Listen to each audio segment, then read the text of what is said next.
નમસ્કાર મિત્રો, વિડીયોમાં તમારું સ્વાગત છે।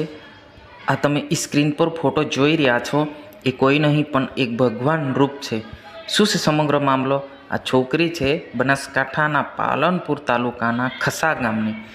એમને પુનર્જન્મની બધી જ વાતો યાદ આવી રહી છે કે હું પહેલા જન્મની અંદર આવી હતી, મારા મમ્મી પપ્પા નોકરી કરતા હતા અને હું સ્કૂટી લઈને જતી હતી, સ્કૂલે જતી હતી। આ રીતની વાત થઈ રહી છે। અત્યારે જોવા જઈએ તો સોશિયલ મીડિયાની દુનિયામાં આ જે છોકરી છે, ખસા ગામની છોકરી છે, દક્ષાબેન ઠાકર છે, એ સોશિયલ મીડિયાની દુનિયામાં હલાવી રહી છે। યાની કે આખા ગુજરાતમાં નહીં પરંતુ આખા ભારતમાં ચર્ચામાં થઈ છે। નમસ્કાર મિત્રો, વિડીયોમાં તમારું સ્વાગત છે। એકવાર હું તમારો દોસ્ત શૈલેષ ભીલ। મિત્રો, શું છે ટોટલ માહિતી આપણે વિડીયોની અંદર જાણવાનું। શું ખરેખર ડેથ થયા માણસ ફરી બીજો જન્મ લઈ શકે છે? બીજો જન્મ લીધા પછી શું એને પુનર્જન્મની બધી યાદો આવતી હશે? ખરેખર મિત્રો આ ચર્ચાનો વિષય છે, તો આવો ટોટલી આપણે વિડીયોની અંદર કવર કરવાના છે।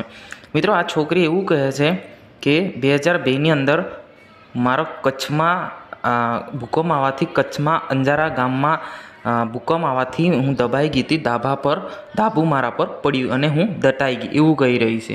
મિત્રો, આશ્ચર્ય છે કે આને લઈને તમારે શું કહેવું છે? અવશ્ય કોમેન્ટ બોક્સમાં જણાવજો કે આ છોકરી બધા ચર્ચામાં છે કે આ બીજી વાર જન્મ લીધો છે અને ઘણા લોકો એમને મળવા પણ જાય છે।